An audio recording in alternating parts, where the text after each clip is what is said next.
Welcome to a Foxy Tech Tips tutorial on deleting all Wi-Fi passwords on the Kindle Paperwhite.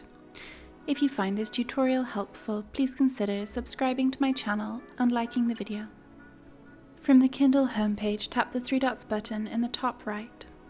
Then tap Settings from the menu. In Settings, tap Wi-Fi and Bluetooth. Then tap Delete Wi-Fi Passwords.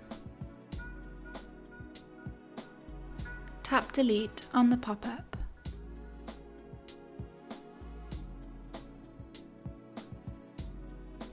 All of the saved Wi-Fi passwords have now been deleted from your Kindle. And that draws an end to this tutorial. Please like the video if you found it helpful and subscribe to Foxy Tech Tips for more Kindle tips and tricks.